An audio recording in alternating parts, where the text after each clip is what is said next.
On this week's Q&A, we're talking about whether or not there's going to be an end to the bidding wars in the real estate market.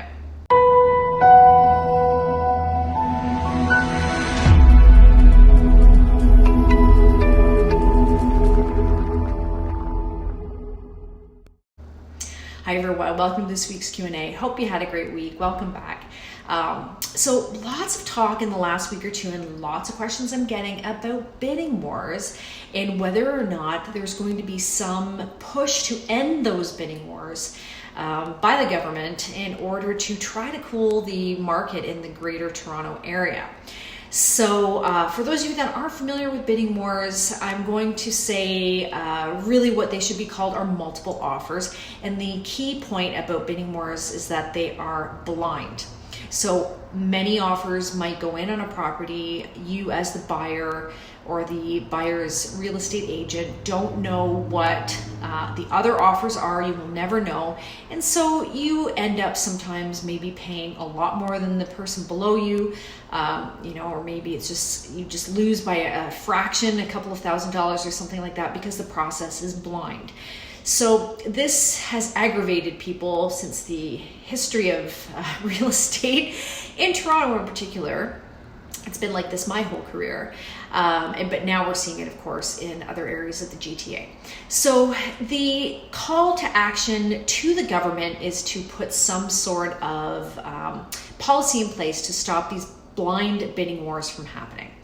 And whether or not the government will do that remains to be seen. I think that's something that we will be looking to see the result of in the next little while, in addition to other measures they are trying to implement in order to cool the real estate market down, which, for what it's worth, I don't think can be done ever. It never has before, and I just don't think it will. So what might that look like? Perhaps maybe an open auction type of scenario. That would be interesting. I think there's a number of European countries that do it like that, where you know what the other bids are and you can choose whether to go higher.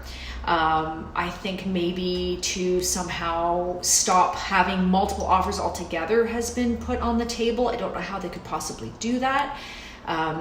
I think that would be unfair as well. But these are things that the government might be looking to do in order to try to stop the current process as it is. I think if it was an open bid situation, I think it would probably, in my opinion, just cause as many problems as we've seen in the past, except now they're not blind bids, they're open bids, and that may encourage people to even go higher.